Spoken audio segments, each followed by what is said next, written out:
Bonjour et bienvenue. Je m'appelle Rafiko Ruiz et je suis le directeur associé de la recherche ici au CCA. Welcome to the 2024 Architecture as Public Concern Lecture. Nous commençons aujourd'hui en reconnaissant que les peuples autochtones de Ganegahaga, de Ganawage, Ganasatake et Akwesasne ont des connexions de longue date avec Tiohtià:ke, Muniang, Montréal. Leurs ancêtres, tout comme ceux des communautés Wendat, Anishinaabe et Abenaki, vivaient sur ces terres bien avant l'arrivée des colons. Aujourd'hui encore, la ville abrite de nombreuses Premières Nations, Inuits et peuples métis. Ces communautés continuent de subir la remise en cause de leurs droits et l'érosion de leur territoire traditionnel, que provoquent les mécanismes de colonialisme d'implantation, système qui persiste encore de nos jours. Le CCA lui-même présente ses expositions et ses événements, maintient ses collections et publie ses livres sur ces territoires qui n'ont jamais été cédés par leur population autochtone. Le CCA reconnaît donc sa filiation coloniale et nous nous engageons à favoriser des relations inclusives et génératives avec les nations autochtones à Tiohtià:ke, Muniang, Montréal. Nous vous invitons à apprendre davantage sur les efforts continus des CCA pour une démarche de reconnaissance territoriale en visitant notre site internet, en nous contactant directement. I'd also like to encourage all of you, of course, joining online today, but possibly coming to visit us in person at the CCA, to engage with Angelov's visibly Iroquoian installation. Ange, a Mohawk artist originally from Ganawage, was the first recipient of the CCA's Indigenous Land Restitution Research Creation Fellowship, through which over 2 years, she created the installation and raised questions around carrying for ancestral remains, archaeology and its evidence, and how we can see through the present to make out Iroquoian traces and designs, both in the past and in the future. And Ange's installation will only be on view for a couple more weeks, so now is really the time to come see it at the CCA if you can. So welcome again to this annual lecture, now in its second iteration. The Architecture as Public Concern Lecture is a moment for members of the CCA Research Network, a fairly new entity, gathering together the roughly 700 alumni who have passed through the CCA research programs, as well as our curatorial internship and emerging curator programs over the past 30 years. The lecture is an opportunity to chart new areas of research, questions, methods, and approaches that the network and the research public at large can learn from and engage with. The 2024 theme, Where Does the Work Land?, builds on last year's guiding thematic question, Who is the work for? We determined this theme in conversation with the CCA Research Network Steering Committee, many of whom you see here joining us. This is a fantastic group that includes Ariel Dion Krosnick and Becky Machuna, our two moderators, respectively doctoral students at McGill and UC Dublin. Thanks for being here, Ariel and Becky. We also have Georgios Eftaxiopoulos, Sarah Stevens, and Huda Tayyab, so joining, who are part of this committee. And it's been fantastic to have them supporting this program. To engage with this theme as well, we're incredibly fortunate to be joined and to be welcoming back two CCA alumni, Jane Ma Hutton and Thandi Loewenson. Jane and Thandi, thank you for being here. We'll hear more from you soon. And of course, I'm really excited to have the two of you enter into conversation with one another. So I'll briefly introduce each of you. Jane is a landscape architect whose research focuses on the expanded relationships of the active building, from material flows to labor movements.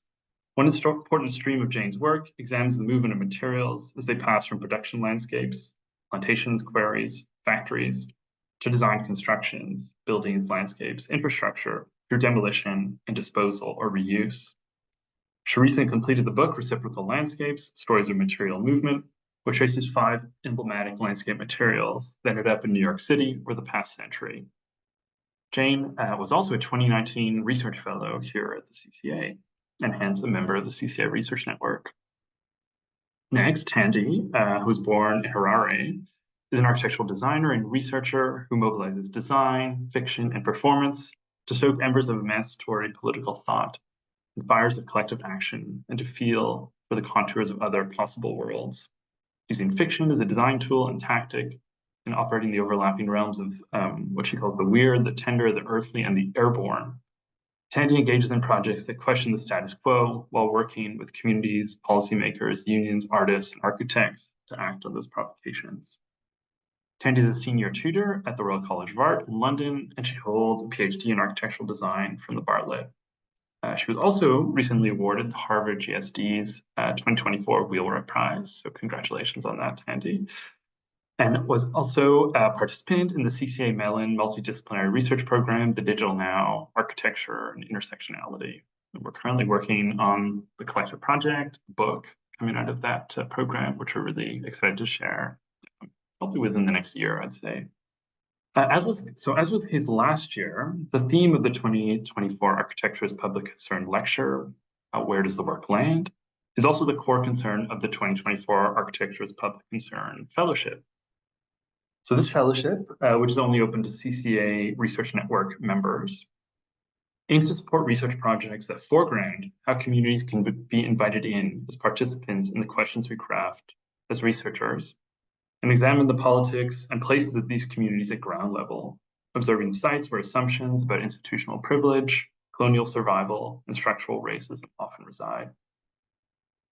Following Olúfẹ O Táíwò's recent call and Reconsidering Reparations to engage with reparation as a, quote, construction project, the 2024 Architecture as Public Concern Fellowship prioritizes research practices that are intimately and sometimes unconsciously tied to land-based paradigms of enclosure, refusal, extraction, and repair, Transition, critique, renewal, and reevaluation.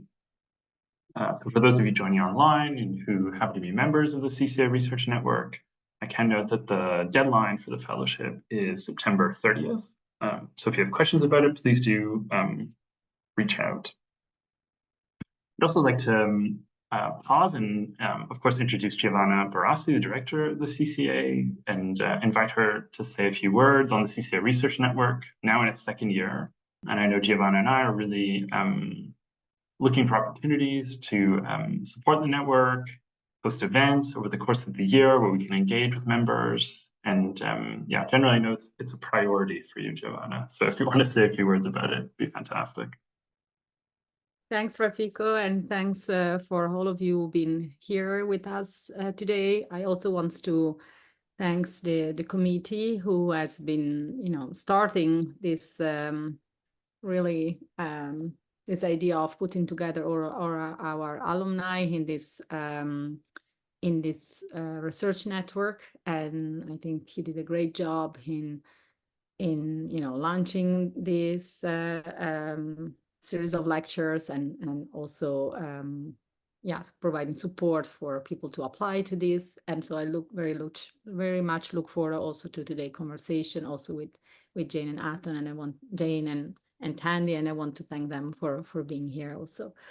So as Rafiko said, research is really central to the CCA. We define ourselves also as a research institute more than a museum, or we say we are a museum where research is the most important things, and so we think that beside the programs that we initiate, it's really key for the CCA to be connected to this community and understand, what are the ideas, what are the new research, what are the thing we have to think about it. And so somehow this specific program also around the idea that is very at the core of the CCA mandate, making architecture a public concern, is really feeding back your perspective and your point of view towards what is the work that we do in terms of, the curatorial work, in terms of new acquisition for the collection, in terms of topics that we have to think about so that we can provide resources for you to then even research more in the future.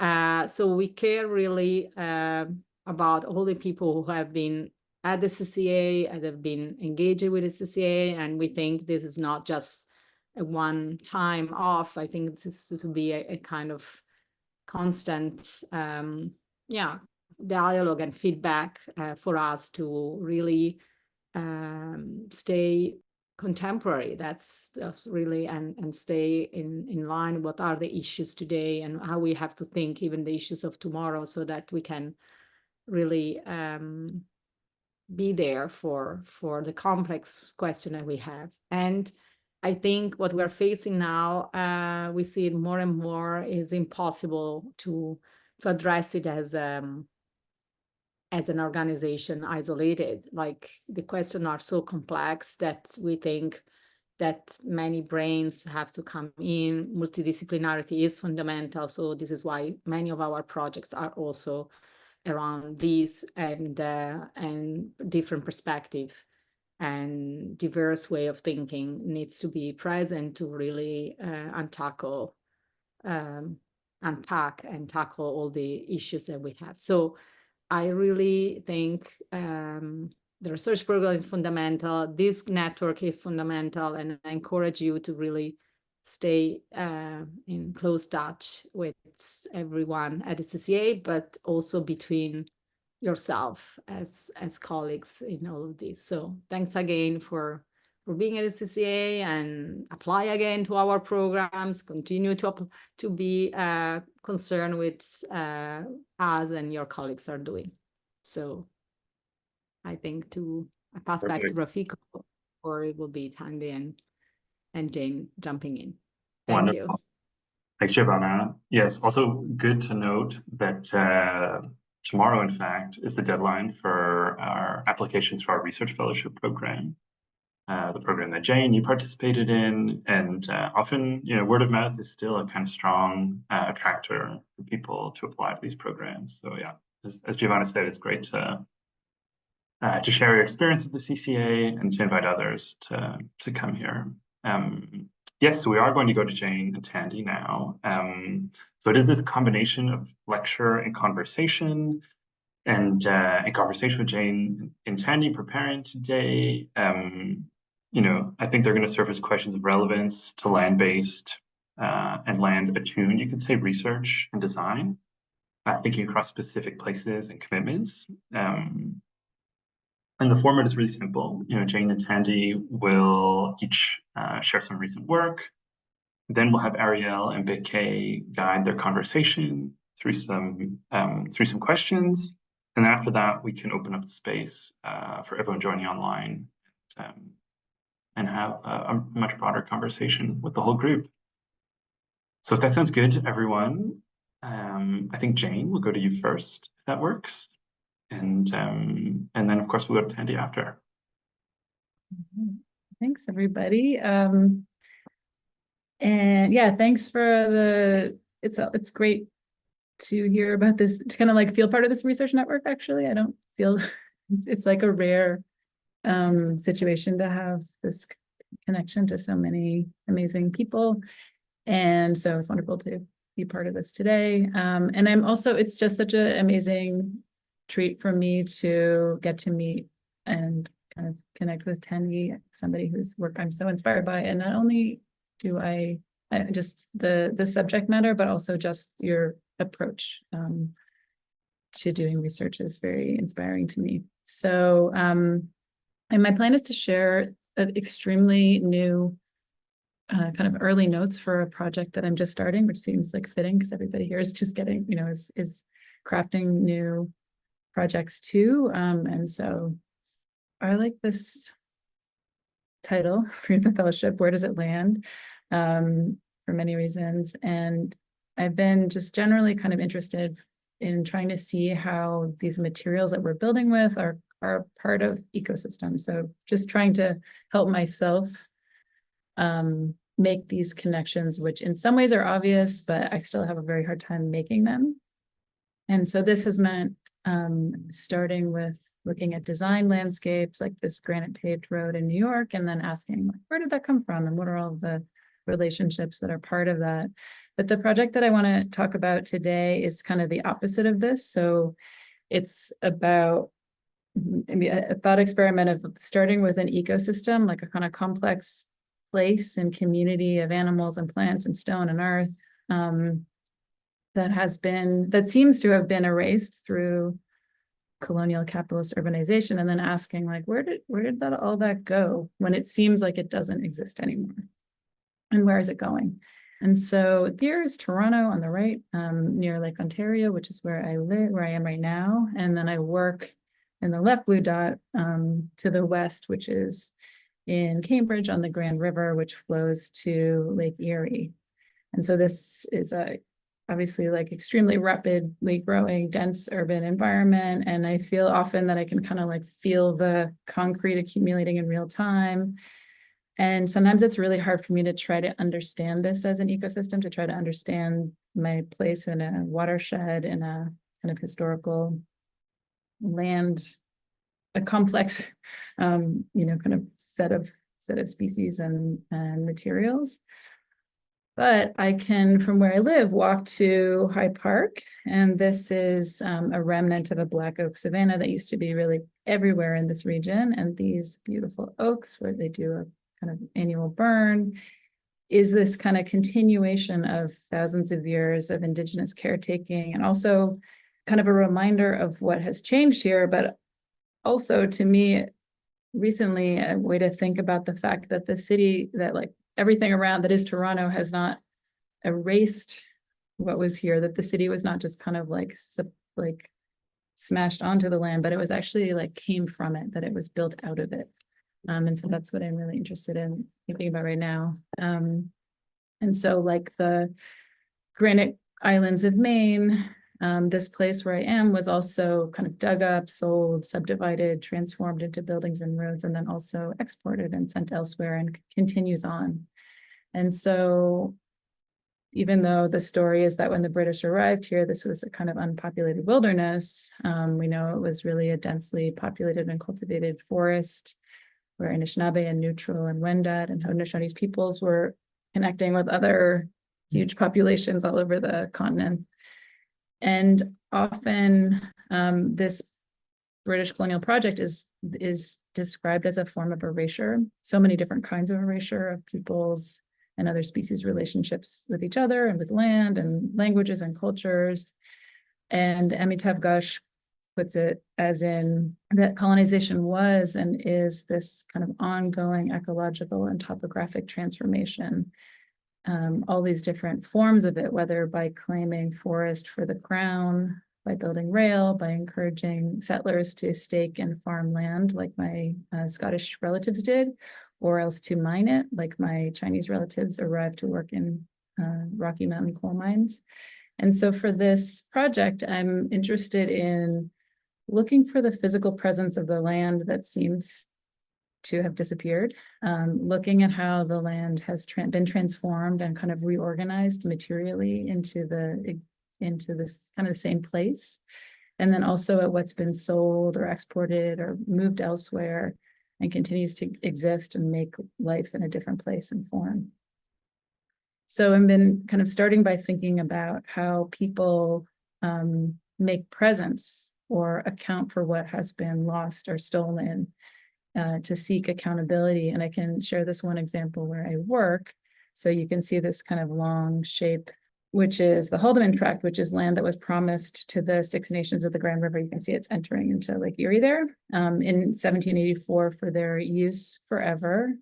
But this land was quickly sold off by the Crown. And you can see, this is an image from Sarah Zodi's work on Valongo Wharf in Rio de Janeiro, where she focused her design on the diasporic movement of African people arriving enslaved to this port, the plants that they carried with them and made life out of them, and the kind of in the context of these longer term, larger scale continental shifts. And so she's bringing all of those elements into her design work.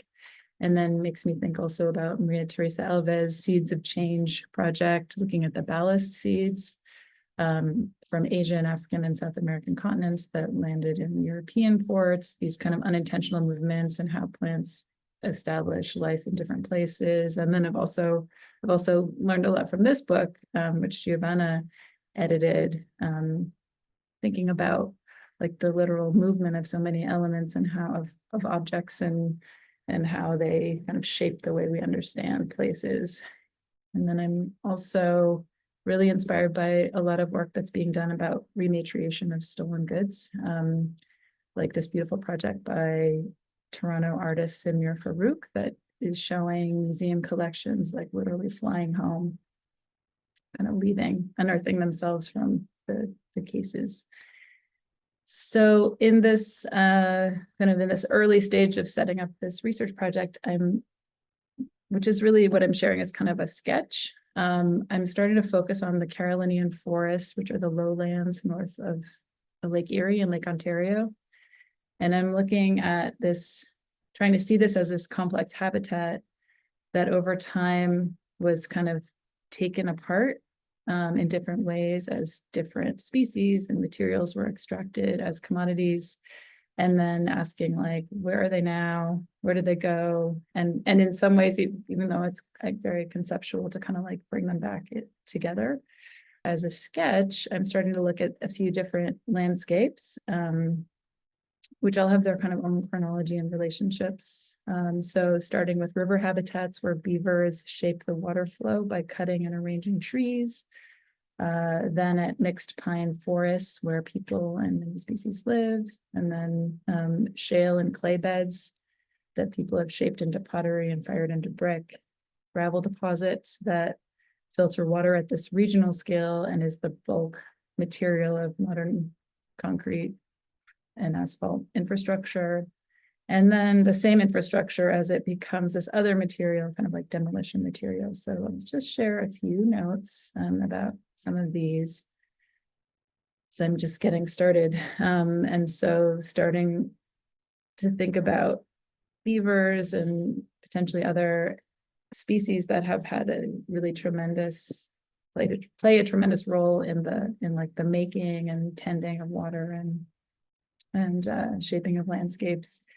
And I'm thinking about this piece by Leanne Betasamasake Simpson, The Short History of the Blockade, where she's talking about the near extinction of the beaver and its status as a kind of nuisance. And she describes how Anishinaabe oral literature really sees the beavers as makers of intricate landscapes for many species. And here she's describing all of those, like many relationships that exist. And so I'm interested in learning more about how the beavers have shaped the land so much and also because their exploitation is a kind of like such a critical part of the story of colonization here. So this trade was driven by Victorian fashion. These top hats were a significant, very serious trend for European men, and beaver, the specific quality of the beaver fur was perfect for this. And so beaver pelts really became the first literal currency and then kind of representational currency. And so over centuries, populations were decimated, and in 3 centuries, North America lost 80% of its wetlands, kind of drying out the continent and making catastrophic flood cycles. So right now there's a lot of talk about returning beaver populations, and it's interesting to me just thinking about it in terms of landscape architecture, because they're really doing these things that everybody is desperately trying to figure out how to do now, like how to make land more spongy, cultivate wetlands, support habitats, mitigate these massive droughts and floods and wildfires. And so I'm interested in finding, where these pelts are in British closets and collections, but I also really want to look for the presence in the land of how beavers, though this population, though completely impacted, still continue to shape the land in really powerful ways. And then a second kind of vignette is starting to think about the white pine forest. And so beaver trade really, as it's diminishing, timber is taking off. And so the white pine is another species that's got kind of incredible cultural value, but also has incredible economic value in building colonial wealth. And I want to thank Madeline Reinhardt, who did some preliminary work on this topic. And so this image is kind of reflecting the fact that by the mid-1700s, Britain was claiming huge expanses and calling it crown land.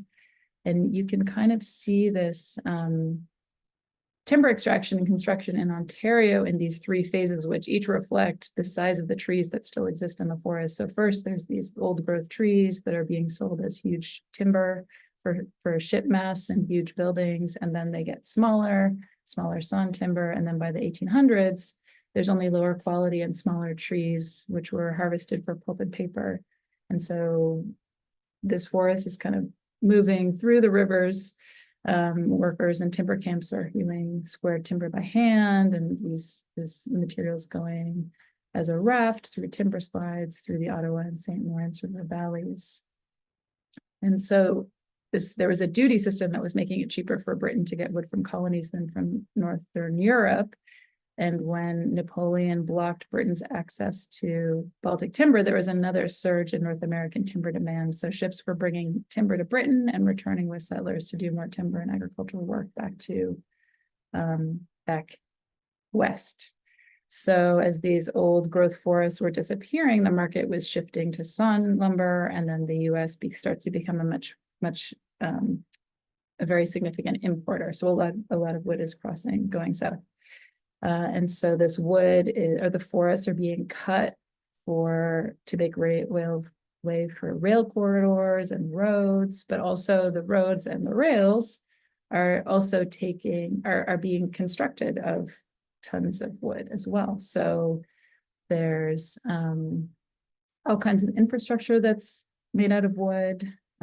There was a road type called the plank road that was kind of very, very popular in Ontario. This image shows it in New York, but it was very short-lived because they needed to be replaced every 10 years. There was this end grain wood pavement called Nicholson pavement. This is in Toronto, so they're kind of like cutting the cross sections, and it was very slippery and also got pretty, had to be replaced frequently. And so as more wood is getting exported to the US, Ontario houses start relying more and more on brick and kind of inferior wood.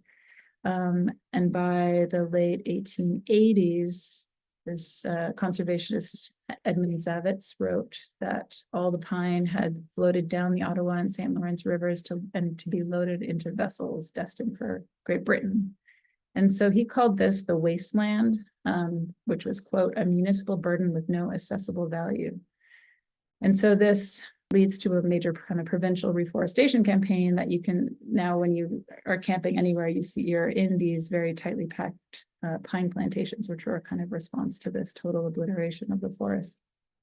And so in this research, I really want to look at kind of where this material physically is. So it's in old barns, it's in British buildings, it's maybe underneath New York pavements, it's been burned, it's been cycled through the soil many times. So I'm interested in trying to understand the presence of the forest today. And then another topic would be thinking about the clay and shale beds. And so as more wood was being exported to the States, Ontario started to build with a lot more brick. And by the 1930s, about a third of its buildings were constructed in brick, which was primarily being dug and fired in very local, from local clay pits and brickworks distributed through residential neighborhoods. So this is something I would like to investigate now. I think there's kind of evidence all around, even in my neighborhood, kind of in parks and in parking lots of these former clay pits. And then a kind of fourth area is more thinking about gravel and aggregates. And so if in the mid-century, we're seeing a lot of these brick neighborhoods being demolished for larger scale developments and new highway expansion infrastructure, it starts to feel like materially, the city starts to be much more kind of placeless or generic and engineered.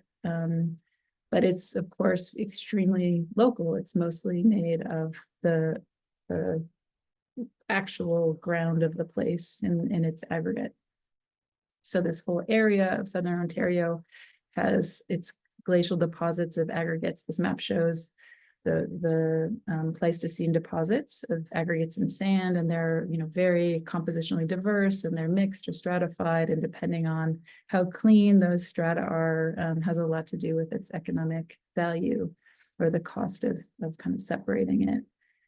And so this diagram from the Stone and Gravel Association really promotes that aggregate is everywhere, and it's so everywhere that we don't even really kind of notice it. It's cheap, it's heavy and expensive to transport, but unlike other material flows, extraction takes really needs to take place close to market. And so the impact of this extraction is actually felt very close to the use of it.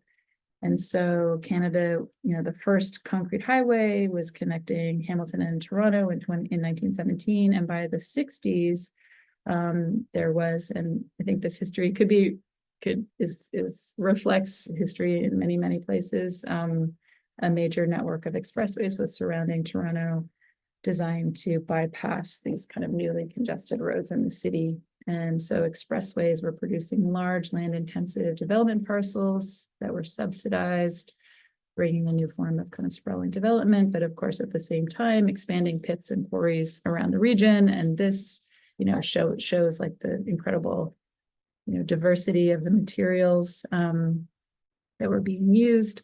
And then this diagram shows these kind of red dots, which are the gravel pits and operators in 1963. And at this time, high quality gravel was starting to get hard to find in the area.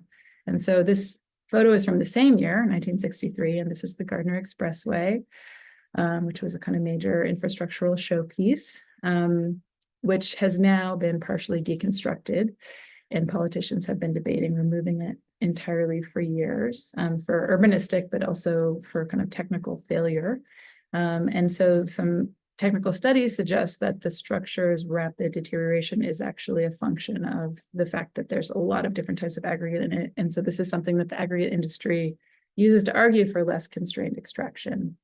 The gravel industry really leans heavily on this story of aggregate as a local material, but there are lots of kind of activist campaigns which leverage this local in a different way. Here, they're visualizing the volume of 25 years of Toronto's aggregate consumption and rejecting the building of a new highway, citing, among other things, the unnecessary extraction involved, and also demanding a moratorium until there is proper consultation with Indigenous nations and affected communities. So the final piece is also thinking about all like this other kind of material presence of all the things that get trashed and kind of landfilled. And this is some work I've done in collaboration with Alison Kriba of Local Technique in Toronto.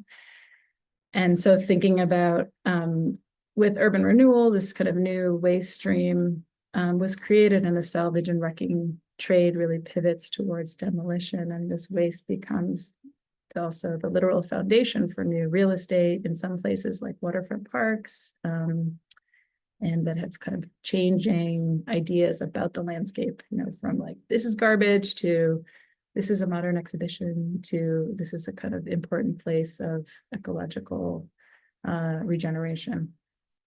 So that's what I wanted to share. I think for me, this project is it's still, very fluid right now, but it's about wanting to kind of recognize the presence of things that somehow I have a sense, or I've told myself, are no longer, and to recognize how they persist in different physical forms, and to recognize that this urban environment is really made of land, even though sometimes it's easy to think that it's not. And I wonder if understanding the land, the work, the losses that have gone into buildings is a necessary part of valuing them, and more importantly, to kind of be able to take action to fight for them. So I'll stop there. Thanks, everybody. It sounds like such an exciting direction, Jane. Are you excited about it? I imagine. I'm excited. Yeah. Yeah, Yeah, I'm excited. Yes, that's. I mean, obviously, I see so many echoes with reciprocal landscapes, but in some ways, like totally changing the paradigm, and sort of starting with the ecosystem and just starting to really understand kind of very local condition. So yeah, it seems really, really rich. We will talk about it, of course, but I'll hand over maybe to Thandi to offer some thoughts on your work, and then we'll start the conversation. Thank you so much. Thank you for that, Jane. It's we had a conversation was it a week ago? And I was just so excited by even just that. So it's really fantastic to see the presentation, and it's kind of more fuller expression, and to hear more about the work you're doing. Thank you. Thank you, Rafiko and the Research Network, for this invitation. It's such a pleasure to be a part of this, and an honor to be selected by you all to be in conversation with Jane. Thank you. The work that I'm sharing today, I'll endeavor to share my screen. Amazingly, I'm forgetting how to do this, which is like, I consider a win. Yeah. Is really informed in a lot of ways by the work that I developed as part of the fellowship with the Digital Now group and the members of that fellowship. So I just wanted to give them a shout out as well. Hold tight for our publication. And Alex, I know you're waiting on an email from me about that. I'm sorry, I will get back to you. Right, I'm gonna share a section of my screen. Here we go. Okay. Great. Can you see that, Rafiko? Please step in. Yeah, fabulous. Okay. Okay. So the Seben is an instrumental section of a rumba song in which a guitar lead, a repetitive kavasha rhythm, and the musical stylings of an atalaku come together to produce a hypnotic and dizzying energy synonymous with Congolese music. Somehow, in the Seben, it is seemingly possible for the space created within and by the sound to go on and on non-stop. Likely inspired by West African migrants, workers who traveled to what was then Leopoldville for work, the Congolese Seben draws on the motive power of seventh chord Seben, conjuring a tension that, along with the rattle of the atalaku's maracas and shouts, and at times, I quote, a random scream from somewhere off mic, moves people to dance, and even more than that, to defilement, release. Although it is disputed that he invented it, Franco Luamba is undeniably, or was undeniably, the Don Dada of the Seben. Reveling in and refining the sound throughout his career, Luambo turned the Seben into a technology of social refusal, capable of momentarily restructuring the Congolese world. I'm going to play some videos, but they don't have sound. I'm just going to talk over them. Writing about Congolese rebellion through music, Achille Mbembe speaks about how the Belgian colonial project worked to reorganize and control time, space, and being. Through imposed Christianity, a new calendar, temporality, and celestial geography took hold, imposing new imaginaries on the days and months and the morals and values within. Secondly, relatedly, this was done through the imposition of unequal forms of relation between people and land, through ownership, property, and labor, in which what he calls the fashioning of identity became a process of social mobility and survival. Mbembe writes, social reproduction increasingly depended not only on the availability of the means to meet human survival, but also on a vast array of imaginary forms, on the circulation of dreams, fantasies, and fictions. Strictures on living crafted around the extraction of capital value from land and people to serve colonial and corporate agendas elsewhere took hold of the totality of being. This included not only one's body, but also, in Christina Sharp's terms, the total atmosphere of time and space in which one's body exists, and the imaginary possibility through which one's mind might work towards freedom.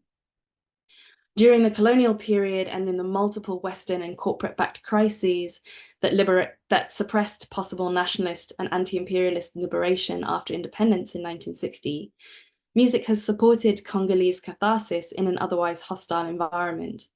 But more than this, it has allowed for other worlds to burst through the veil of this one, and in those moments to remind us that those other worlds are larger, more powerful, and more flourishing than we might have initially seen. Performances of Seben, particularly when live, allow for new rules of time and space to be collectively played. This is found in the repetitive hypnosis of the rhythm and its disruptive play of chords, and in the band rolling deep fueled by the movement of people, the bodies of the audience, and their numerous fellow musicians. Franco's band, TPOK Jazz, lists some 100 people as just some of its former members on Wikipedia. It is in the screams and shouts of the Atalaku, again to quote Mbembe, at times the scream has morphed into a howl, the howl of meat from the height of a cross under the eye of a government transformed into a spirit dog, allowing for a release of pressure and a momentary making foul of an imposed violent order. Perhaps most importantly, it is in the crafting of another celestial geography, a world order in which reaches beyond our physical, temporal, sonic, and spectral registers, in which the rules of time and space are stretched to their limit beyond exhaustion. When Franco died, mourners filled the streets of Kinshasa, and a state funeral lasted for 4 days. Rumor is that the radio played his music throughout, without repetition. On October 24, 1946, a series of remarkable images were brought down to Earth from a flying laboratory aboard a repurposed German V2 rocket. Bundled into the space that would otherwise have held a warhead was a collection of cameras taking shots at the Earth every 1.5 seconds. These photographs were the first images of the planet from space, heralding the advent of satellite imagery, and with this, the sequence of technological developments that would lead to Earth observation as we know it.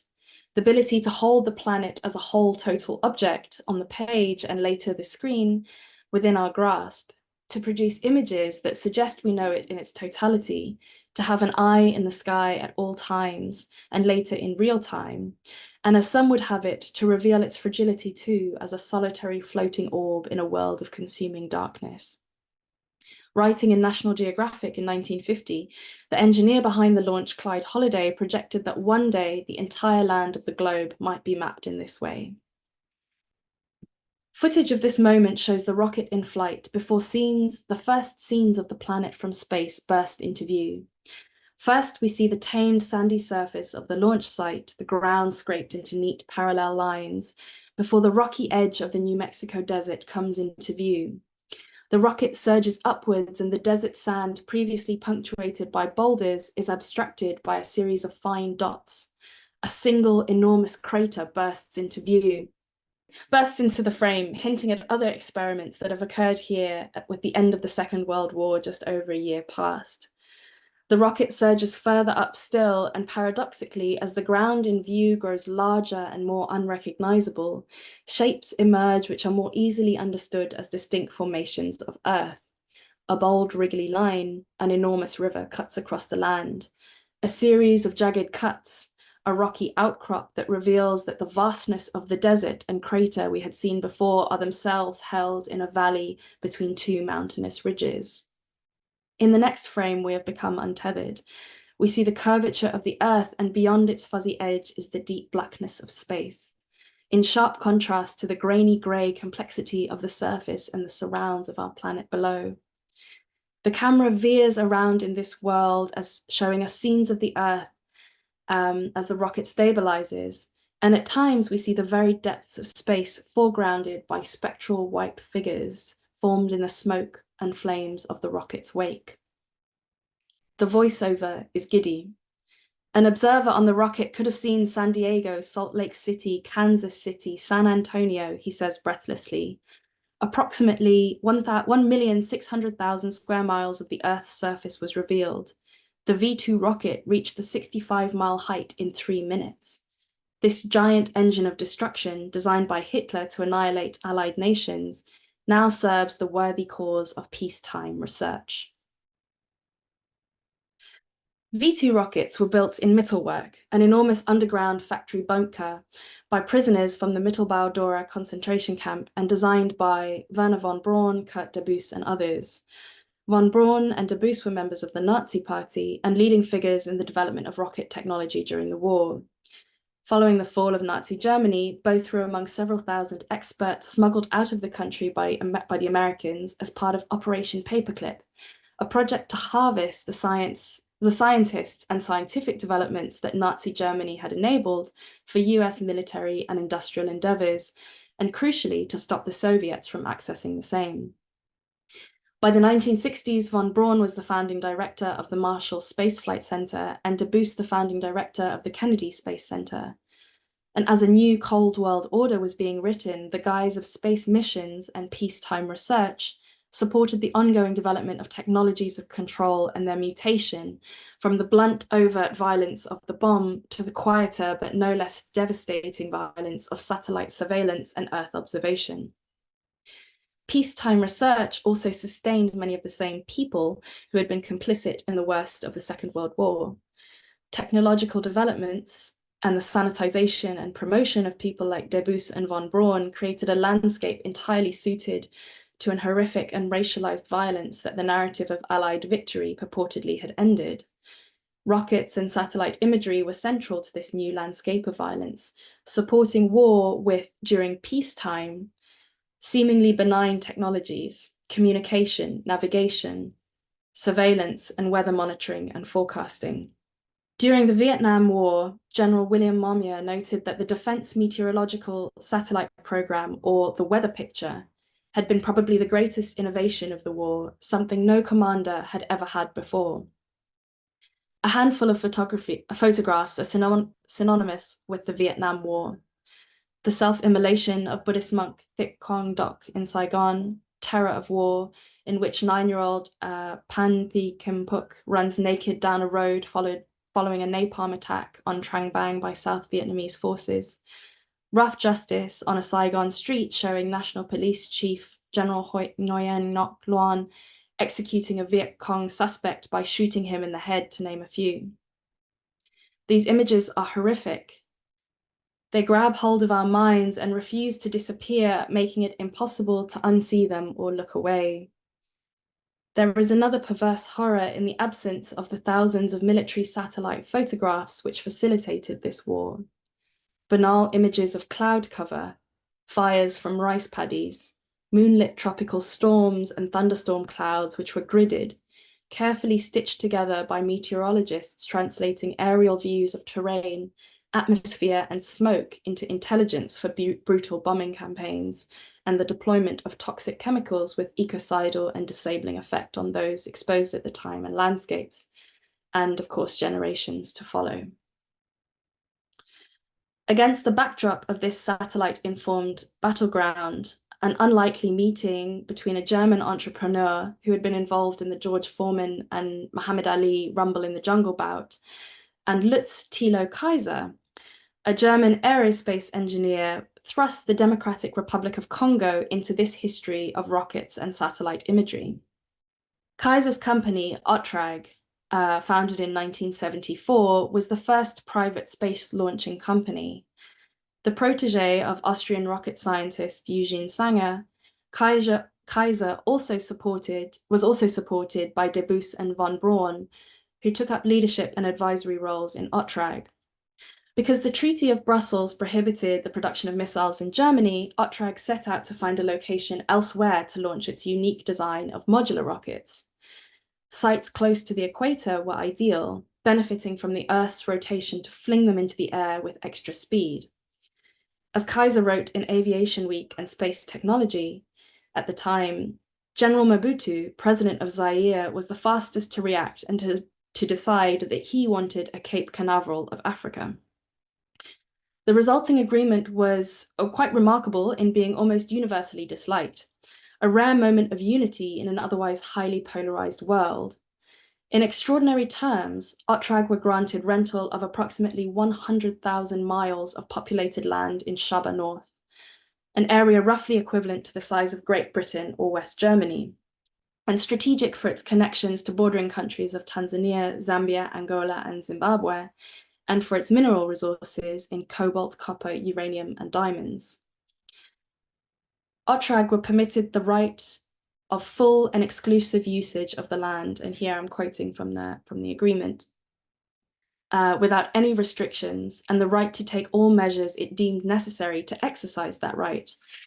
Otrag were permitted to do almost anything to the land, quote, to carry out underground excavations or mining, create artificial lakes, construct aerodomes, roads and railways, surface and underground works of whatever nature, including radar installations, dwellings, hospitals, leisure centers for its staff, to establish agricultural enterprises and factories to produce chemical fertilizer, feedstuffs, and so on. In unprecedented legal terms, Otrag were further granted the right to evict all legal inhabitants from the area and decant them into specified zones, with the state obliged to support such evacuations. Otrag were permitted free and unhindered access, diplomatic privileges and immunities, complete customs and taxation exemptions. I'm wondering if this might be one of the first free ports in these sorts of terms. Exclusive use of airspace and the right to invite any persons into and sublet the land. These clauses were of particular concern, echoing the dubious agreements between colonial British, in this case, and south of the border in British administrations and wayward chiefs in times gone by that had ceded all sovereignty over African land and its productive and mineral potential in return for funds and military equipment. To use an example from Zimbabwe, in the Rudd concession, Lobengula, king of Matabeleland and Mashonaland, was afforded £100 on the first day of every lunar month. This was in 1888. Mobutu was accorded 25 million zaires every year until the end of the year that Otrag launched its first satellite for a company. Lobengula was to have 1,000 Martini Henry breech loading rifles together with 100,000 rounds of suitable cartridge delivered to his royal kraal. And Otrag promised to launch one experimental satellite for Zaire free of charge and to launch a telecommunications satellite at 20% less the going rate. Rumours were rampant over exactly what was taking place at the site Kaiser and his team chose to base their operations, this plateau in Shaba North. And after the agreement between Otrag and Mobutu was exposed in Penthouse magazine, and shortly after published in Afrique Asie, various theories emerged. Some argued that the Otrag venture was a foil for German military expansion and other imperialist interests to extinguish the anti-colonial movements in the region. Some argued that the missiles were actually the purported development of nuclear weapons. The Soviet Union described the mission as a German spear in the heart of Africa, arguing that the concession was an undeniable abandonment of a state's sovereignty at the profit of private interests. President Neto of Angola decried Otrag's presence in Shaba North as a permanent threat to the liberation movements of Zimbabwe and South Africa. Other reports found that Otrag's presence and military prowess was somewhat overinflated.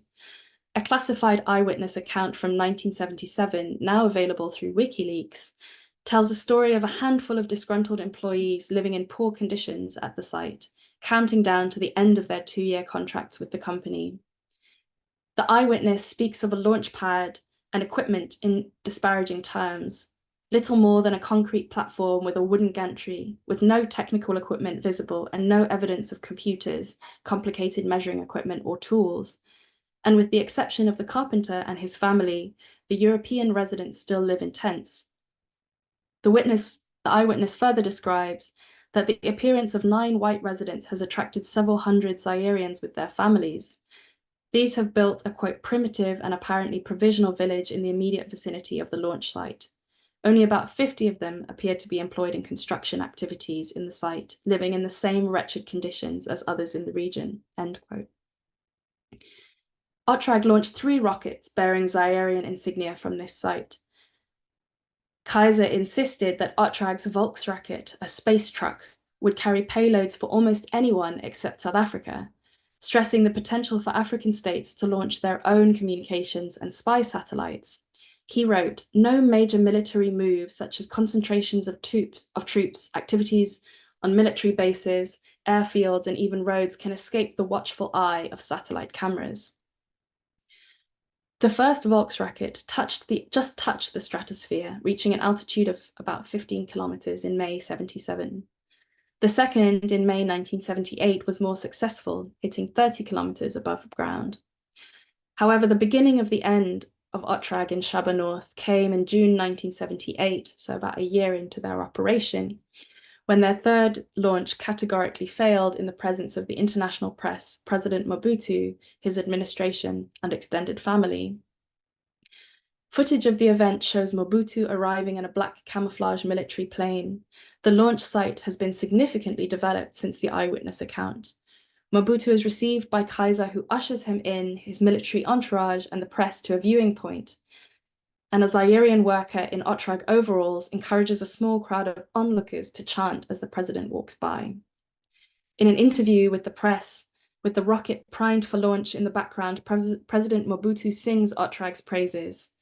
As you can see, we're here on this plateau. They cultivated it before it was uninhabited. It will be scientifically valuable for Zaire. You have 200 workers here, all Zairians, and about 40 German scientists. The presence of Otrag doesn't disturb me. On the contrary, it benefits my country.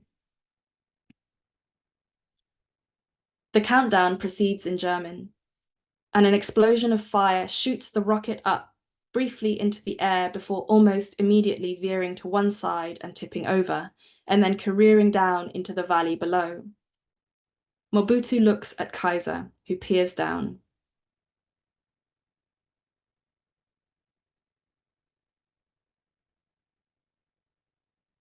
You see the hole, Kaiser says. A good result, all the same. Lifting his hand at an angle, he adds, it went up too much like this.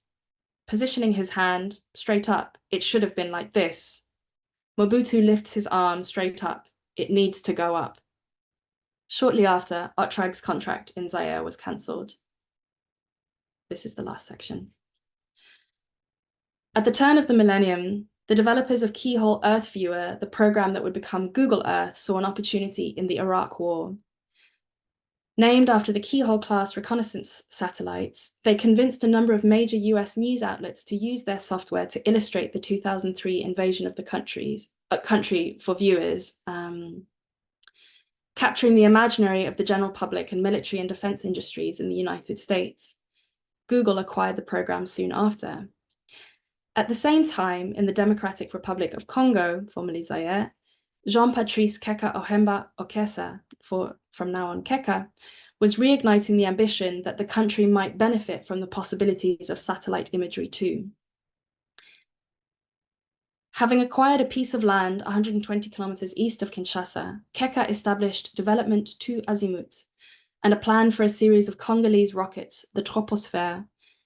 Unlike the autocratic imposition of Otrag decades prior, Keka describes a slow process of negotiating a site for their operations, grounding the program by involving local people and capturing their interest and imagination. His reflections of the time sing like a Sabine.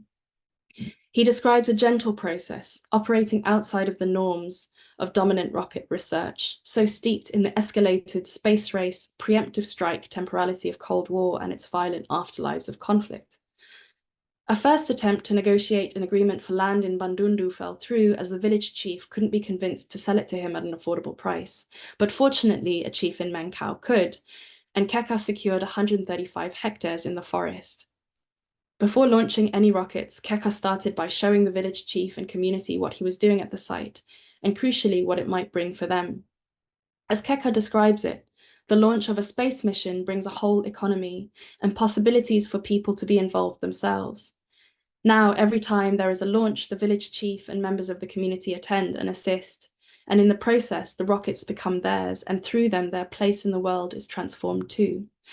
As Keka said to me when we spoke in August 2024, they said to themselves, we are also like Americans. We can also be like the French, like the English. To date, DT Azimut has built 5 rockets in the Troposphere series. The rockets are remarkable, made of recycled materials, including milk tins and Ovaltine cans, in bright colors with hand-painted intricate insignia.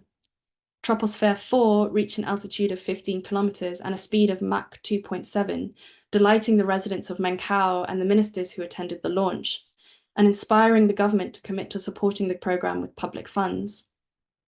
Keka received funding from the Swiss towards further research, and the Congolese Ministry of Science supported a trip to the United States to find donors for the program. US funders were not forthcoming, but maybe the CCA might support. And another WikiLeaks cable from the US Embassy in Kinshasa hints at why. They wrote, Coast generally supports economic programs with more of a focus on poverty reduction, macroeconomic stability, and improvements to the investment climate. And again, the old adage rears its head. How can Africans think about space research when they have more immediate problems at hand? Keka's response to this is characteristically astute and poetic. In fact, he argues there is no poverty reduction, macroeconomic stability, or investment opportunity without aerospace, not least because of the necessity of satellite vision to keep the forests, to stop erosion, to save rivers. These are all things that are linked, he says.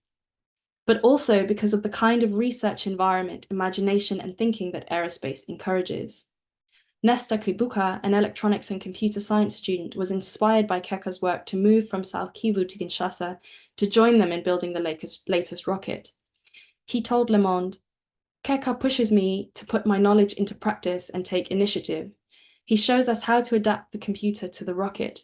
At the moment, we are trying, for example, to program the automatic detachment of the different parts." Keka and his team are now working on the 6th troposphere rocket, Njiwa, a 3-stage rocket carrying a camera with which they intend to take photographs of the Earth from an altitude of 200 kilometers. Whether or not they succeed is perhaps not the most important part of the story, or indeed the impetus for their radical work. Rather, it is the way that their space program builds a unique ethics of practice, evident in the way they go about their work with the communities it serves and the visions of empowered being and belonging it inspires. They have rewritten our celestial geography from a farm in Menkau with recycled Ovaltine cans and limitless imagination. Thank you. Wonderful. Thanks for sharing that, Thandi. CCA is a potential funder. Yeah. This is something we can talk about. I mean, Great. I thought you might say that, Rafika. yeah. Yeah. But no, thank you for sharing this and the kind of flow between the sections and many kind of openings to talk about, I think, as a group. So I'd of course invite, I don't want to jump in ahead, Ariel and Becky, who I imagine are probably taking some notes, piecing together some connections between your presentation and Jane's. So I don't know, Ariel, Becky, do one of you feel most eager to jump in first? I can start. I have quite a few questions. First of all, thank you to both of you. Those were incredibly engaging and educational presentations.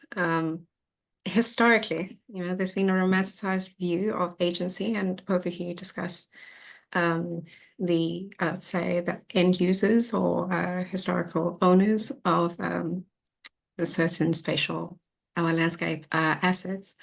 It's been romanticized historically in the way that it's conflated with or used as a shorthand for resistance only, which often oversimplifies complex, power systems or dynamics. How can spatial disciplines support a more accurate portrayal of the community stakeholders? Andy, would you like to start? Especially, I was really interested in the story of Franco, right up into the last case study. Yeah, okay, thanks, Becca. Could you say perhaps a bit more about the romanticization of agency? How you see that? Yeah, I feel like historically it's been used in, suppose, more Western literature as a way of reducing, very complex political systems and just only, reducing it only to a form of resistance, yet and that kind of sterilized how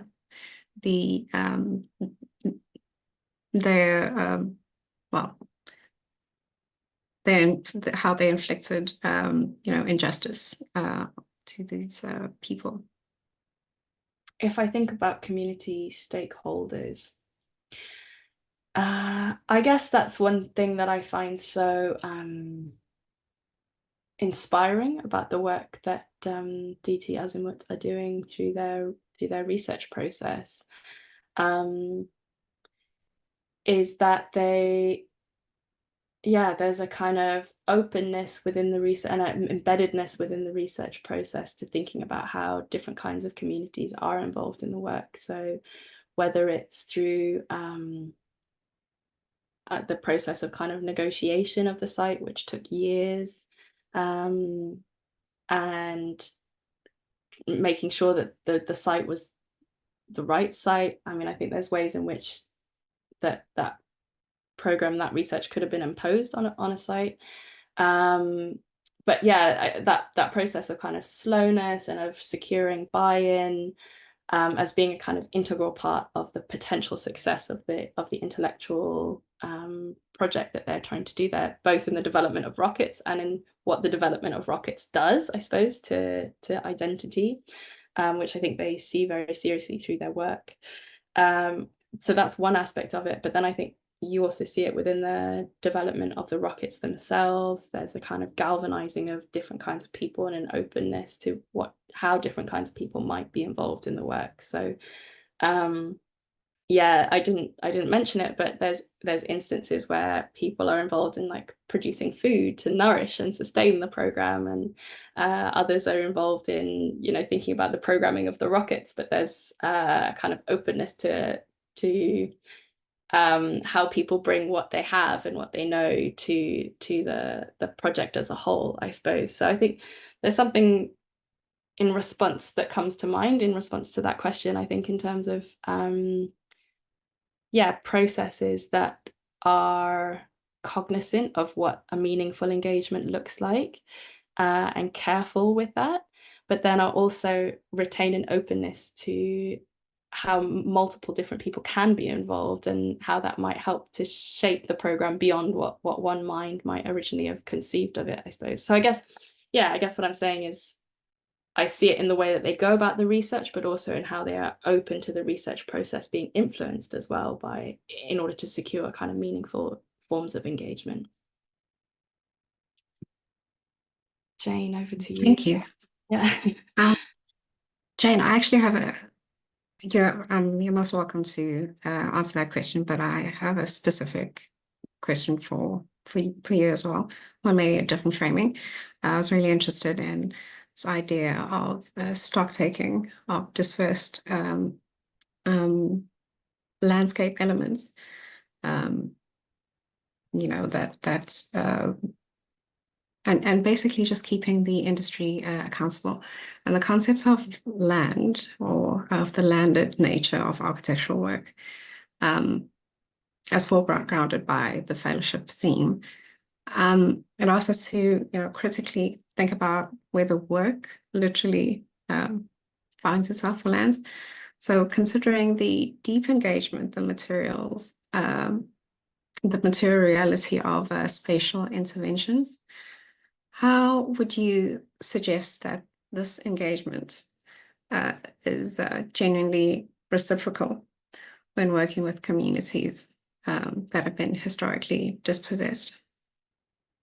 Thank you for that is very thoughtful question. And I think, I mean, partly I'm hesitating a little bit because I don't think my research is very engaged at the moment. And so, but actually the call for this, for the fellowship, and this like opportunity to all meet here together is something I know is gonna like help me think about that a little bit more. And I guess you're asking like how research could have a kind of truly reciprocal engagement, is that? Yeah, there's this exchange, an exchange, a natural exchange that is involved in spatial production of material, and spatial intervention. How do we keep private or whatever public industries accountable by making sure that this is a truly reciprocal relationship between spatial production and you know, people who are from the land? Maybe the kind of an example that I think about is, and it's maybe links to other work you've done, Jane, is the kind of advent of mass timber, let's say, the kind of and like cross-laminated timber, and the kind of new relationships between wood harvesting, production taking place specifically, you know, quote unquote, ethically and equitably, particularly in the US, on like a Native American land, and then reestablishing terms of production that are caught up in these larger systems of industrial capitalism, but that sometimes it's supposedly have different terms of engagement that directly benefit communities.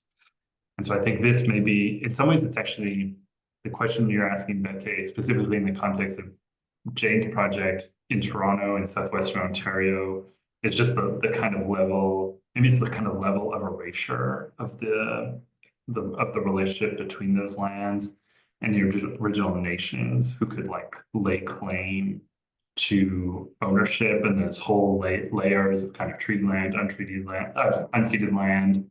So it's a really complex question, actually. And maybe that's why you're struggling with it, James. I think it's this kind of establishing this kind of reciprocal ethical relationship to land is just, it's just so far past that moment. Yeah, like maybe something to add is I mentioned the Six Nations of the Grand River kind of accounting, this like money accounting of all of the unpaid loans and kind of land taken. And there's also like in the same last few years has been the hereditary chiefs have also like announced a moratorium on development in the Haldeman Tract, and basically saying like this, like no development can happen here, obviously, and we need to have consultation in order, because like our intention is also to protect land and water, and like that's not happening. So there's a like kind of clear line being drawn. And so I find that super interesting. I mean, there's very little like direct response to this moratorium on development, tragically. But it is also like a very like clear statement in the present about something that seems to not be kind of feasible at the moment. Ariel, you look ready. Sure, I can take a stab. I mean, thank you so much for your presentations, really inspiring. And my background is as a visual scholar, so also I'm just like so taken by the range of images and materials that you're using to build these new ongoing kind of starting a research project. Like, how do you collect all this material to start to tell those stories? That's like always something that I'm particularly attentive to. So I guess my question or comment has more to do with kind of a shift in creating images or visualizing the land and I think you've both, like, this is something that I was thinking of in both your presentations about how kind of cataloging the land or map making or, owning, like being able to own land from a colonizing perspective, map making and visualizing the land was a big part of being able to claim ownership. And I find through both of your kind of the work that you're exploring, you're offering other possibilities of ways to see the land. So I think, Jane, in your presentation, when you were saying this kind of shift from how materials or landscapes have been erased to thinking of them as being transformed, I think that was really beautiful. So they're not absent, they're just different, and making that difference visible is a kind of reclaiming of the relationship between people and their buildings and the land. And then, Thandi, in your presentation, you were saying kind of in that quote about why a space program in Africa when there are so-called, more urgent problems, this idea that, well, we need those images of our land. We need the images of the rivers and the landscape, like that is a powerful way to claim a relationship with the land. So yeah, I don't think I have a specific question necessarily, but I wonder if you could speak about yeah, perhaps a different scale of visualizing land and how that can help create a relationship between us and like our sightedness in the landscape. Thank you. That's really super nice question. Yeah, I wanted to know I had a big plan to have all these drawings, and time and a baby got in my way. But yeah, I also really wanted to know more about the images that and your presentation, Jane, the look and feel, the kind of texture of it, because it seems like there's a really important language there, and how that is part of your research process, because it's a publication that you're working towards. Is that right? I'm not even sure. I mean, I think okay. Probably, but I think that's still a bit up in the air. But I was thinking about this and looking at your work. Well, also because when you're talking, I'm like hearing we're like kind of imagining the music, and I feel like your presentation feels dizzying, like in the amazing way that you're describing the concept of the music. But when I have been putting together images for this project and for other projects and sharing it, I always feel like I just want it to move. Like it's like, this is going into that and that's going into that. And so this like choosing like 5 photos always feels like stuck. And so, but usually I am working with like found images. So there's not so many. So just the idea of it, yeah. I'm always wondering, like, can I make it more film based, or kind of put it into motion a little bit more? I'm not sure how, but I am often, yeah, I guess in terms of the process of that, I think the story usually does, like I am really inspired by the images. I look at them and like try to see how they help me understand a certain aspect, like through certain, like a small detail, or even like the quality of the photo, and like is the state paying for that photo, or like these kinds of things, and how they kind of like shift the attention of the work a little bit. Yeah, and I was thinking your work is so often like really helping us see these like artifacts, like whether it's like the aerial photo or a mural, or like to really like take them as this kind of really having a lot to say, like not the content, but like the way it's made and who's making it. And I was wanting to hear more about that. Yeah, no, thank you. Yeah, I was really struck. I mean, I was really struck in your work, the moment where you start to talk about the water kind of trickling through the structure, and how that is revealing of the nature of the aggregate. And there's some kind of something happened when you said that for me in the presentation of the work, that I just suddenly started to understand the whole kind of wider narrative of what it is that you're saying with this work is really, really powerful. I thought that was really interesting, and it's really interesting to hear that kind of narrative presented in a kind of similar visual language as the maps, as the excerpts of the kind of gravel specifications and so on. Because I think it's those kinds of shifts and conflations that are happening, because of course that's what you're saying, right? When we're talking about the aggregate, we're also talking about the infrastructure, we're also talking about the systems, we're also talking about, so I just thought that was really brilliant. And I'm so interested to see how that develops into the next thing in the exhibition or the book, or how it becomes a kind of line of thought that you develop through visually too, I suppose. I'm kind of fascinated in the way that yeah, I guess when we look at these images, we're also looking at the control of terrains, and the kind of, as you mentioned, Ariel, we're looking at kind of at oppressions that occur on a one-to-one, on a bodily scale, but also on the scale of landscapes and territories and so on. But we're also looking at it within multiple different kinds of terrains, I suppose, and multiple different kinds of media. So that for me, particularly the air and the ground and that relationship. But then again, that I think I keep coming back to this idea of the water, Jane, in your work. And I'm so interested in the way that water permeates and is operating in multiple states, kind of, we understand it in multiple states. So I think water is potentially such a potent material for us both to be thinking about, because it is one of those materials that allows us to hold atmosphere and soil and kind of structural flows and at the same time. So I think that's been really productive for me from this. I find it really powerful. Yeah, maybe it's one of the state changes that that's like less cerebral. It's kind of like we just get it. Absolutely. When we met earlier, we started to have a really interesting conversation before Rafiko cut us off. I'm joking.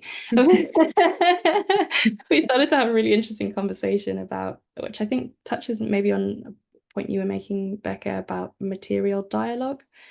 How you kind of speak to matter, I suppose, in the work. And I'm conscious that you, Jane, are very much in this world that you're thinking and writing about, as you kind of placed us in the beginning of the presentation. And so that must be quite immediate for you in the thinking of the work too. Yeah, I guess it's a way to, well, I don't know, maybe everybody is just looking at stuff in your daily life, and it's like, what are the things around you that spin your work? Like, in some ways we are interested in topics which are elsewhere or but also we're so influenced by what's around, things outside of the library, I guess. Like, and I always find that interesting. Yeah, absolutely. Yeah. I mean, I it's funny because I wrote this most of it a couple of weeks ago and haven't looked at it for a few days, haven't spoken it out loud in a while, and I'm thinking about, as I was presenting, I was thinking about how one of Keka's rockets, the one that hit Mach 2.7, would have made a sonic boom. I was speaking obviously a lot about communication being described as a technology of peacetime research and developed as a technology of peacetime research. And then, of course, the events that we've seen over the last few days. So when I was speaking the work, I was struggling a little bit with that, I think, with its immediacy. And I think there's, I'm grateful for that too, though, in that there is a larger project within this work that talks about the ways that these tools of violence are built, but also the histories of these tools of violence, as immediate as they are, and as horrific as it is to be reminded of their immediacy. I can't help but think as well for you of the that kind of immediacy of working with this material, somehow incredibly productive, but also incredibly violent, I imagine, in many ways. Yeah, I'm really kind of blown away by that, your final example of the space program and the recycled materials. Like, this is incredible. And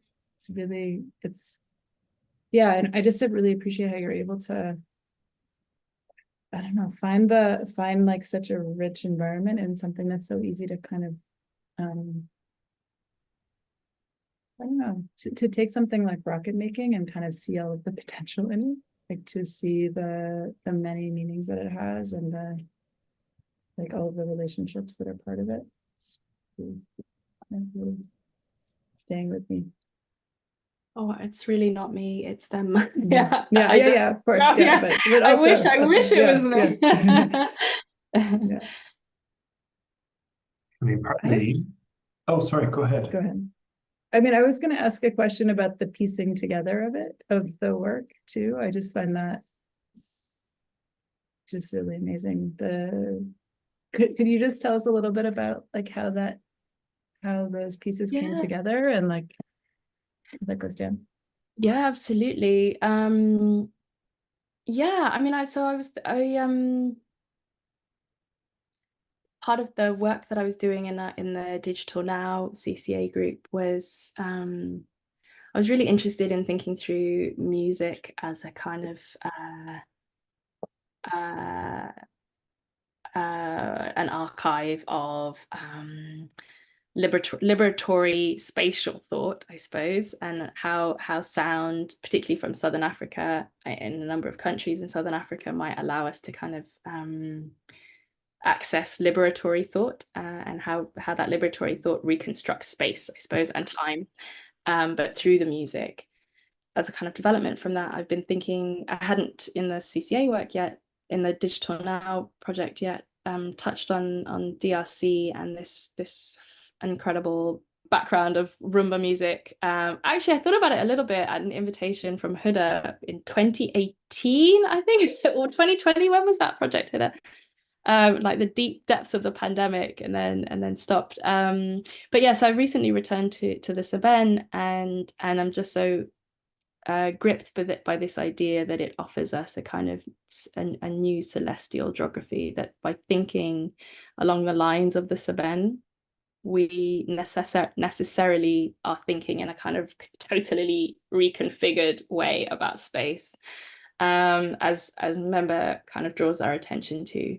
And so I completely robbed you all by not playing the music. Please go out and like look these things up. They're brilliant. But I started to think, okay, how can I think with the Cevennes too? And so thank you for picking up on that, the kind of stitching together of different strands, the kind of dominant note, and then this sort of subservient notes to the story, and the juxtaposition of them. And then every now and then I've tried to throw in a kind of howl from off stage, which is the central part of the Cevennes. I don't know if it's that successful yet, but it's been really productive for my thinking, which makes me think that something is going right in it. It's been really disruptive as well for my way of thinking. So I found that really just, yeah, fantastic. And really it was triggered in large part by the space given by the Digital Now project to kind of think in that way, and being in conversation with that group. So that was I'm really grateful for that, actually. I mean, it was a great 2 years that we spent in conversation with one another, and it's a great outcome to see this research continuing on. I mean, I did want to pause and maybe let Ariel and Becky, if you had kind of follow up, or before I open it, and I have one question to ask each of you before I open it for others. But yeah, Ariel, Becky, did you want to respond? Have a follow-up question? It's not quite a question, but I guess speaking of kind of the music and the role of that in your work, Thandi, but I was thinking even of the auditory or the soundscape that these landscapes, you know, because we rely so much on images, like to bring in kind of these other senses. And Jane, in your presentation, I thought that was so powerful, the artwork that's responding to kind of listening to building material with a stethoscope. Like, that's amazing. Like, I wonder if there are, in your other kind of vignettes, as you call them, if there are other ways. Like, I'm sure that, you know, this shift from a kind of more natural tree, you know, forest landscape to a kind of a park, that changes the auditory relationship that we have to nature, to the land. But I wonder if in each of your vignettes, like, there's a way to capture that sense also of how the shift in materials, or even like the decay of materials has kind of the sound quality. Yeah, I don't know. That's great. I love that. That's really cool to think about. And you're making me think also about like I'm just thinking about like the collections of beaver hats, and like I think a part of it for me is trying to understand like how things are valued, like what's appreciated and what's garbage in some ways. And so about like I don't know, like the smells and I guess like the desirability of things, I think has a lot to do with our sense reactions to them.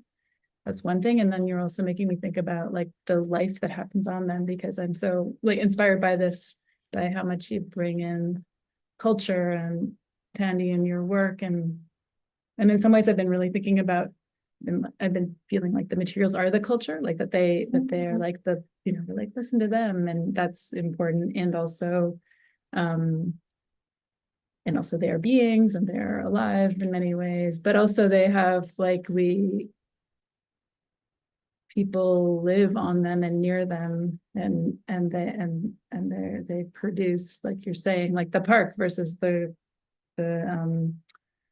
parking lot, like they create this like feeling that life happens in. So yeah, bringing taking from that, like the sounds and also like the senses and the qualities and the heats of all of these things.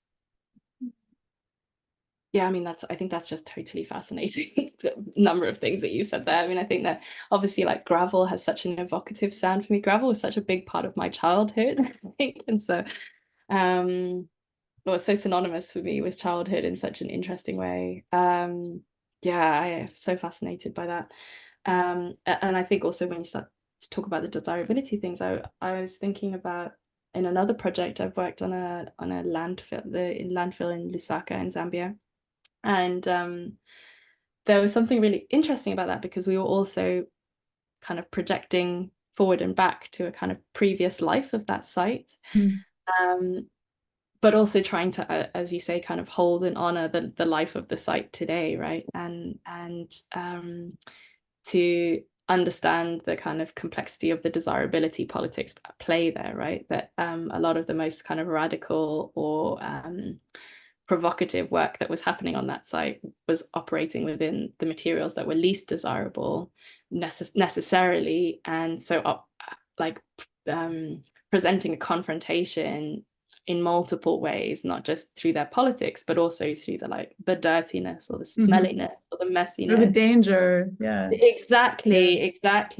And so yeah, I'm so interested in to follow kind of the line of thought that you've given us, if we understand, I suppose a landfill is slightly different because there's materials brought from outside in that context. But I suppose they were doing a lot of recycling of those materials and bringing value back into those materials and into the working of those materials. And yeah, I wonder if that starts to enter into your work somehow too, is that kind of the afterlives. Although I suppose afterlife implies too linear a kind of history in the terms I think that you're thinking about, the kind of, yeah, the next phase of state change, or yeah, how that enters into your work. I'm just thinking a lot about this, like all of the landfill along the shore of Lake Ontario is that, you know, and there's so much. I think it's a place that definitely a lot of people love to go to see it, because it's like, you know, sidewalks and modern buildings and rebar and kind of produce, like where there's a lot of birds living and there's a lot of plants growing, and it does feel like an end of life, but also like definitely life, just life. Yeah. What I want to maybe prompt Jane and Thandi, possibly even engaging with these questions that I'll put forward now, is maybe the kind of work you'd like to see emerge through this fellowship, because of course the lecture today is tied to this guiding question: where does the work land, that the steering committee put forward for the 2024 fellowship, and we'll be convening, you know, probably next month, right? I think to review the applications we're going to get. So I think what's really powerful with both your work, even though, and this was in our preparatory conversation and a bit in this question of kind of community accountability that Becky raised, and then Ariel, you indirectly surfaced it as well, is more the kind of imaginative horizon of reparative scholarship. Let's say, like how reparations with regards to land can feel very static when it comes, where it's kind of lack of forward movement in policy arenas, you know, this kind of serious frustration that that many communities, often in North American context, First Nations, Native American communities face when it comes to thinking about an active practice of land reparation. But I think what the two of you open, even though you're kind of hesitant to say, what the kind of question of community accountability is fluid. It's still obviously these are emergent projects for both of you, but I think it is the ways in which you're crafting more kind of imaginative horizons for reparative work. I think in the kind of scholarship that you're enacting is really powerful to see. So I'm just putting that there, and then maybe you can, in your response to the question that I'll read now, you can think about what kind of work you'd like to see this fellowship support.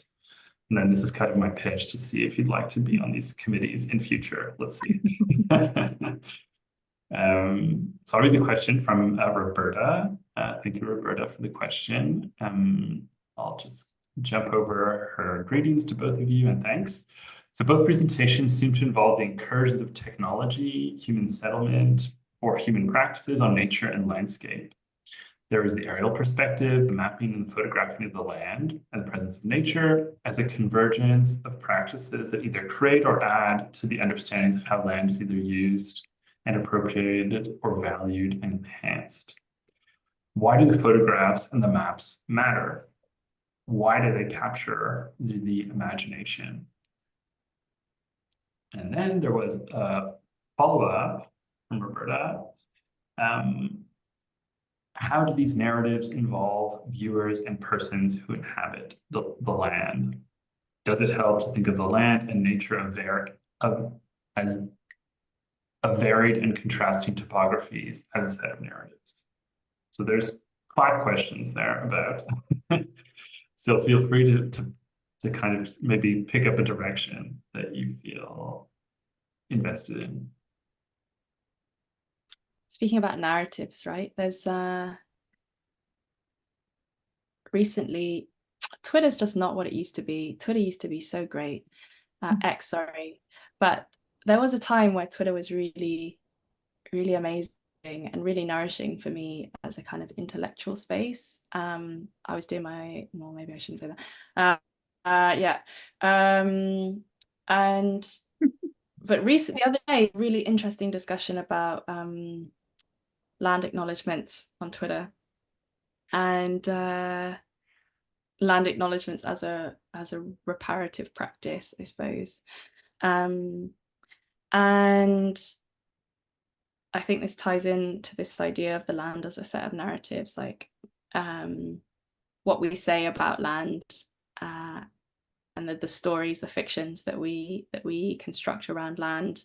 And I count acknowledgements as part of that kind of narration of our relationship to land, right? Is really important. And as this kind of discussion that came up again, it comes up in a number of ways, was saying it's important, but it's not enough to operate solely within the space of narrative. I think that reparative scholarship, reparative practices actually have to be materially reparative in order for them to make meaningful change. And I guess I am a little uneasy about the idea of reparative scholarship certainly within my own work, because I see the scale of the challenge that we have ahead of us, we have at present, and I think it's not enough we really have to be disruptive, we have to be militant, we have to be really engaged in the changes that we want to see, and agitating for them really actively. So to loop it all the way around to your question, Rafiko, I think the work that I'd love to see in the fellowship is work that is really disruptive, in the sense that it makes us uneasy, it makes us really question fundamentally the way that we're doing work, and takes very seriously it's material and meaningful change and its militancy. Yeah, I think that's what I would say. Thanks, Thandi. Jane, do you want to jump in? Sure. Yeah, and thanks, Roberta, for these great questions. And sometimes it's hard to read a question because I feel like there would be a bit of a back and forth to find out more. But one of them was about the presence or discussion of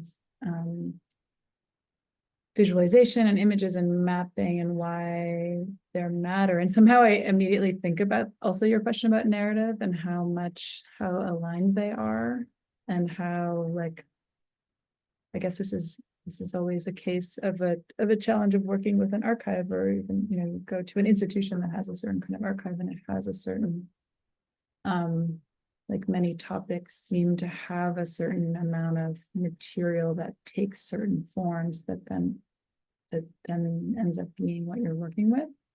And those images and maps are the subject matter, or let's say the informants, but also like I love, so we were saying before, in Thandi's work, like the subjects too, like how they came to be.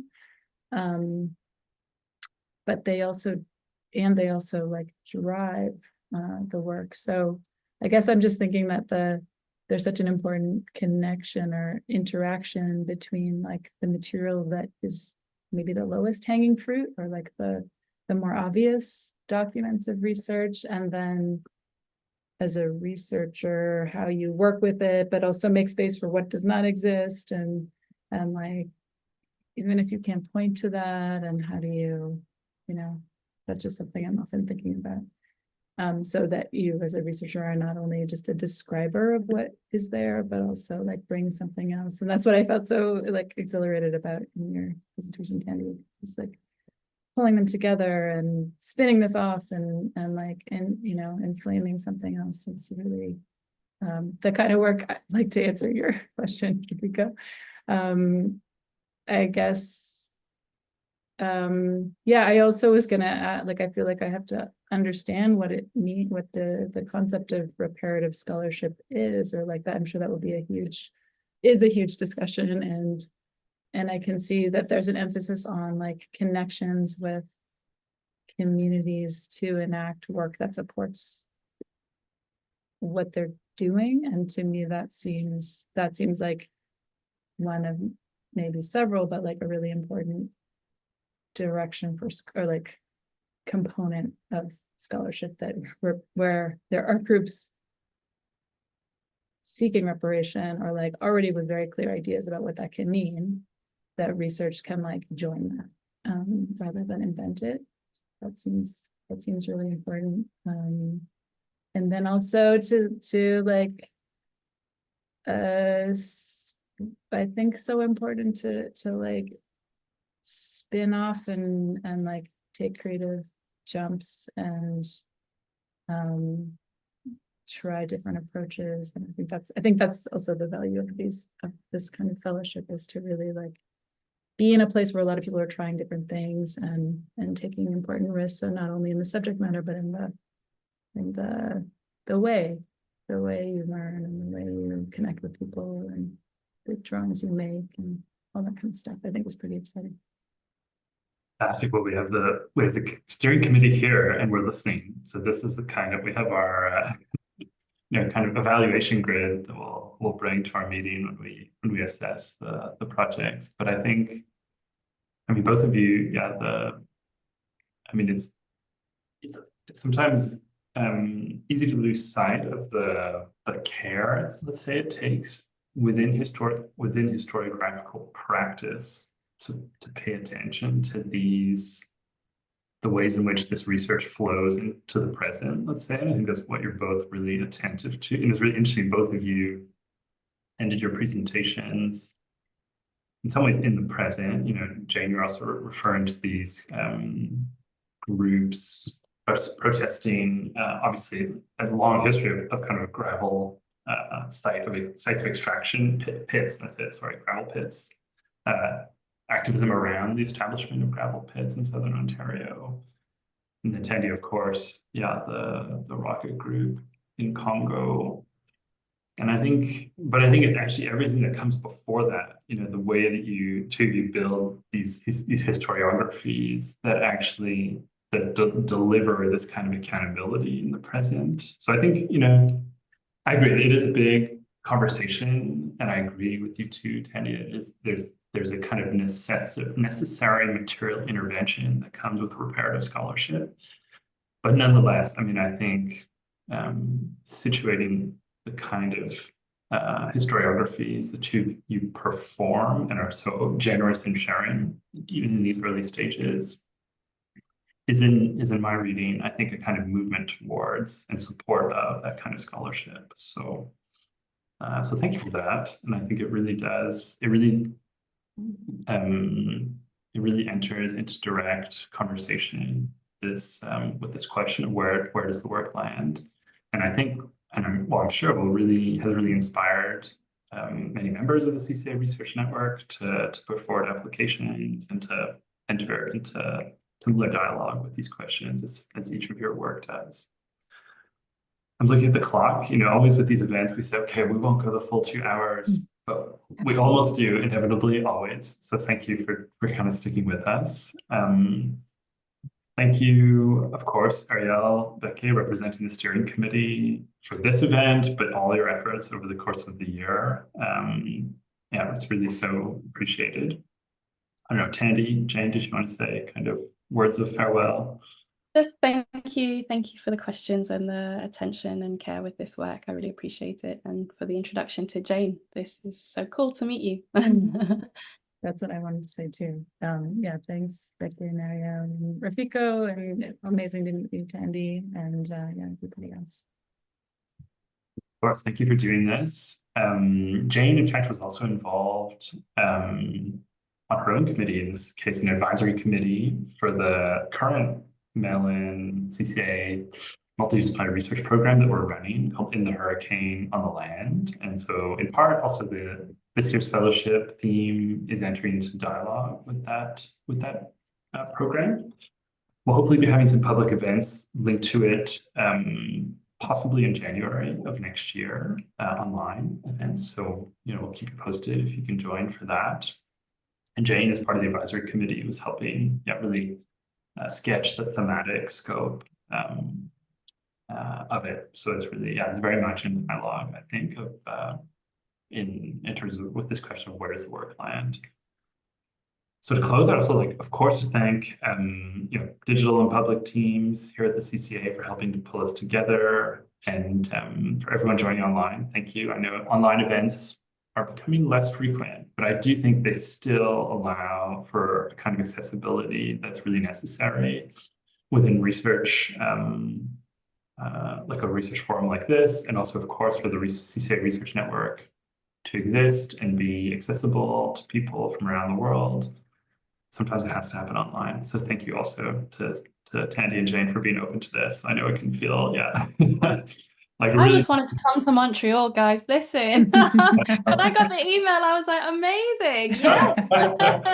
It's true. I know. So hybrid. Thanks for agreeing to that anyway, Rafiko. Appreciate it. Hybrid event. But thank you, everyone. And of course, we'll be in touch. And for those still hanging on, deadline is September 30th for the fellowship. So please do apply. Thank you again. Take care. Thank you. Take care, everybody. Bye.